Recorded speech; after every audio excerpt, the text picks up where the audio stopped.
we have a graphic? Any kind of special, awesome graphic? All right, it's Tulsi time, everyone.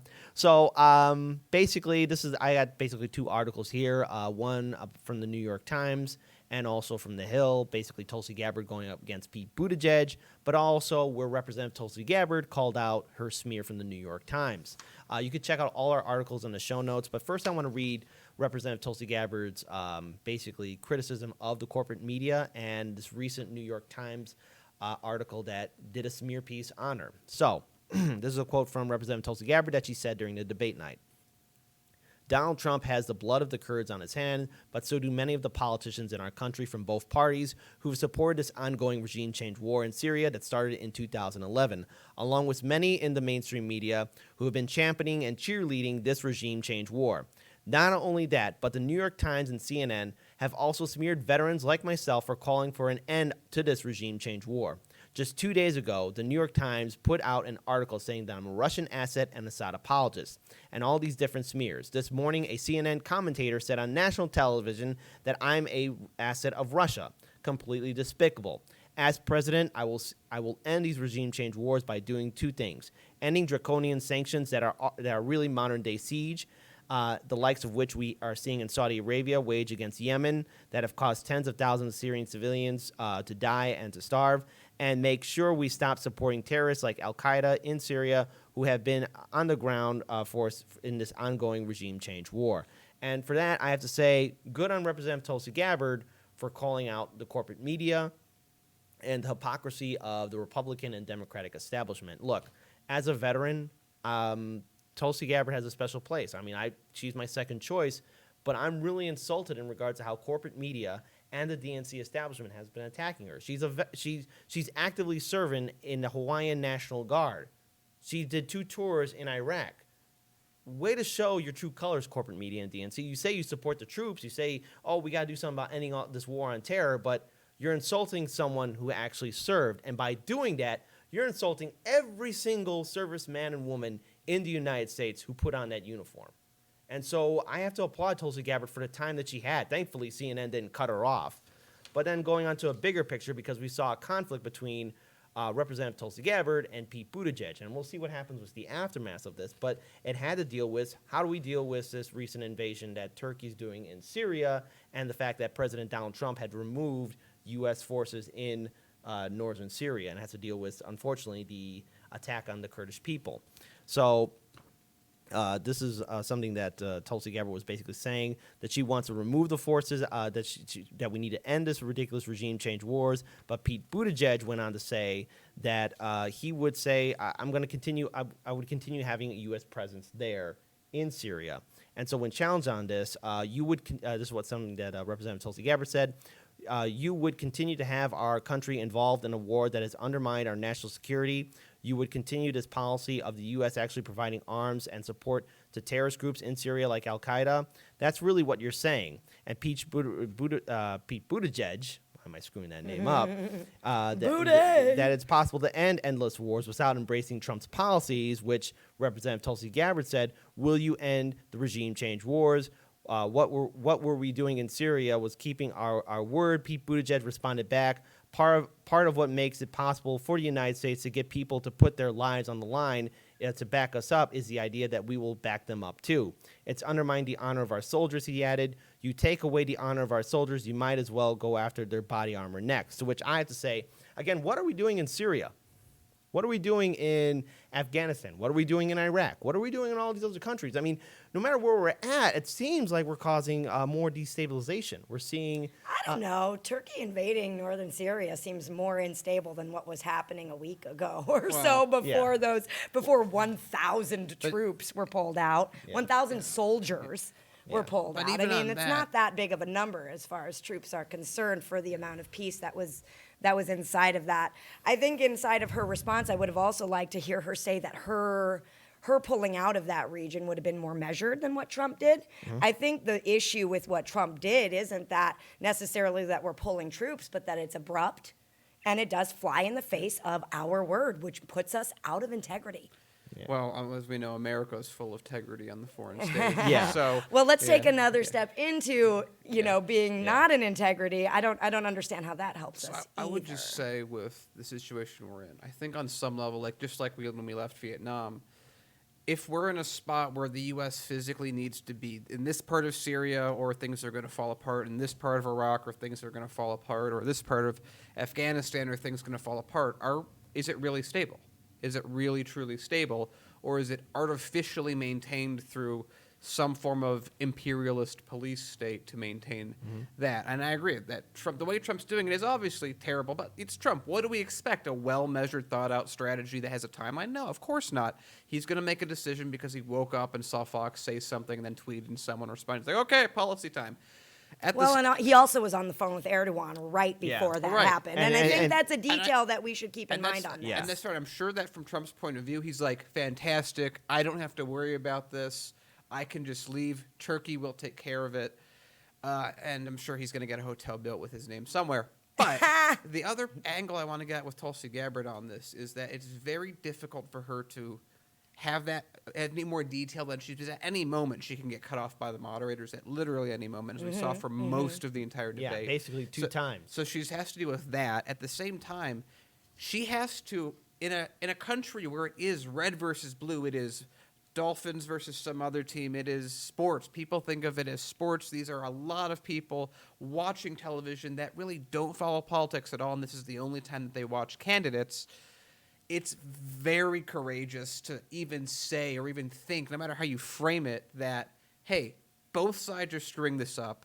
The U.S. has caused the situation in the first place. Because it's one thing to say that 1,000 soldiers are maybe maintaining stability in Syria, but it's another to say, yeah, but the reason Syria was so unstable in the first place is because we made it so, because we had our own reasons and rationale to do it. And that was under Obama's administration. And that was under Obama. So, but there's another thing, too, I want to add on, and that is, look, Trump making a measured thought or making a solid policy decision is like asking for a miracle. It's never going to happen. It's asking for everything you've ever won in your life. Sorry. It's not going to happen. And my comment isn't that Trump should have made a measured withdrawal. Yeah. Right? Probably a lot of times, let's be honest. He should have done a lot. He should measure a lot of things. He should pull out forever. He should have pulled out years ago.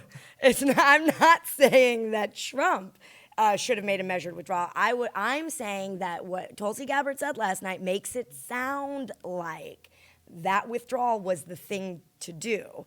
And while I do believe troops should be withdrawn from the Middle East and inside of a lot of these regime change wars, there are bigger fish to fry right now. And there's a lot of disingenuousness going on in the Trump administration anyway, because he just deployed more troops, and so it's like, I think that there's a way to use language quickly and say what you mean and mean what you say. And here's the thing, though, because we're actually seeing something in the live stream chat, too, because apparently CNN gave Tulsi Gabbard at least 6 to 8 minutes worth of time on the air. And for that amount of time to actually really speak or to actually really get any of her policies out there, I think that's asking for a miracle, too. Again, it goes back to what Bernie Sanders said. 30 seconds that she might have not been able to finish what she was saying if she had. That's what I'm saying. She's in a terrible spot where she's trying to argue something that no one's talking about on mainstream media. That goes against back to the two things, what people are thinking to begin with about what war is. And she's also simultaneously hitting the Democratic Party as involved, which no one else does. And she's going after mainstream media. And so for a lot of people, I don't think that that's what I'm saying. What she did was courageous, because I don't think there is any possible way that she could phrase it. She could use the perfect words, and I don't think it would have mattered to 90% of people. Sure, she could say, while what Trump did was unmeasured and a little idiotic, I would have done the same thing just differently. Your time is up. We have to move on to another person. And that was, I think that was saying more accurately what she's probably trying to say, unless she is trying to say, yes, we should have withdrawn them. And she's already said that she would have done it differently. But there's another thing, too, about the debates and how people are given time to respond. Bernie Sanders said on Joe Rogan's show, the debates are demeaning. And when Tulsi Gabbard was considering boycotting the debate, I mean, look, the debates this are reason. demeaning. Yeah, for this reason, they are demeaning. And look, she was cut off not once, but 2 separate occasions when she challenged Elizabeth Warren, and then another time when she was going to bring up a very interesting point, to which she was then cut off like that thanks to Aaron Burnett of CNN. That cutoff But was Paul once. that. oh, Well, don't sorry. cut me off. Sorry. That cutoff was the first cutoff was, I think it was an illegitimate cutoff. I think the challenging of Elizabeth Warren, to let Elizabeth Warren then be her long-winded self. These they have time to keep too. It's like while the people who are mediating the debate, you guys know there's a time thing. If there wasn't, Paul wouldn't be giving me signals like this over in the corner to wrap shit up. Right, so there are time nice constraints bow. that these mediators have to take on, and so But I some- kind of but they- heard in the Elizabeth Warren when she turned to challenge Elizabeth Warren, Aaron Burnett saying, no, we're not going to go there. Yeah, we're but not they going to keep this going. We they need gave to move Klobuchar on. and Harris like filibuster time to rant on Yeah. and on and on. Yeah. That's what I'm saying. Paul. Yeah. I mean, Paul and I'd have Paul. to see how many minutes they actually got Well, to, because I haven't don't know seen. everyone's. I know that Warren got about 21 minutes. Yeah. Tulsi got like about And the 6 or 8 DNC minutes. said that they're supposed to give everyone equal time. Yeah. Right. Well, and to be fair, everybody kept challenging Warren, and That's also fair. them's the rules, dudes. Yeah, that's true. Yeah, and they handled that really well. I just wanted to add in, it's kind of almost, I wonder if it's a masterful stroke of political genius for Trump to have removed troops specifically that were defending Kurdish forces, because that's a really conflicting and difficult topic for anti-interventionist lefties to try and tackle of like, yes, I don't like war, I don't want to have our troops deployed. That's kind of the one group of people that we made a specific promise to decades ago that we haven't done a particularly good job of upholding our end of the promise, and there's a pretty decent argument to be made for why our presence with this specific group of people, okay, well, why is Trump removing troops from this specific group of people, and we still have troops in Afghanistan and elsewhere in Iraq, and we're still elsewhere in Syria, and we're still blah, blah, blah, but this specific group of people, they're the ones. So now I have to have this like, right, but we need to protect the Kurds conversation while still reasserting that I'm definitely a peace Totally. advocate. This is so tricky and difficult. Is he just 4D chessing everyone, or is he just totally ham-fisted going, I don't know, let's throw darts at a dartboard and send troops there. I don't know, they came from there, send the ones from there to there. Let's go here. What happens if I tell all of the cruisers to Right. go over to Ukraine? It's like if you take a multiple choice test, right, and there are 4 answers for each question, you're going to get 25% of them right, But I right? think it's political savvy. So, I think it's more that than the latter. I you really think it's more political savvy? Right, because he knows people are going to just be caught up in talking about this because there's so much nuance in that situation that Trump is not someone who does nuance, right? Trump does big thing every day. Oh, Just man. keep people talking Trump's about not big smart. thing. But even- and it works for I him. don't know. No, I would debate against that. Trump isn't smart, but what he's very good at is knowing how to manipulate media. On that, All right. he is 4D chess Right, worthy. right. Okay, And so it- hold on. We actually got a super Okay. chat. DCK Punk, a large majority of special ops community is pissed at the withdrawal and resisting. Wow, that's actually very true. But that's to go on Paul's point. I know we're way over time on this, but Yeah. It's a good topic, It though. is a It good is a good topic. topic, yeah. That if I'm Trump and I want to keep the media preoccupied as much as possible, and especially take the focus away from impeachment, this is like perfect. This is so good. And if Erdogan just happens to call me and says, "Hey, Trumpy boy, I'll take this entire Syria things off your hands. You don't have to lift a finger. I will take care of Syria. You can say that you withdrew troops." I would say win, win, win, win, win. 'Cause it's And good. It's good. And so he gets to say he pulls troops out of Syria when he's going to be running for When he's re-election. gonna run for He's re-election, not going to yep. have to worry about Syria. He really, of course, doesn't give a shit about the Yeah, Kurds. I think that's more on than understanding that there's going to be infighting among libs. I don't No, think I Trump think- has the ability to like be an empath in any way. No, he's not an and- empath, but he knows that the media project. will eat it up. Yeah. He knows the media will eat it up. And then the libs fighting each other over it, just a nice benefit. And his own supporters won't know enough to know that pulling out those troops were And probably no the one- least yeah. effective inside of actually maintaining stabilization Yeah. throughout the world. And We got it. because mainstream media doesn't talk about anything in more than 90-second sound bites, no one can ever explain it.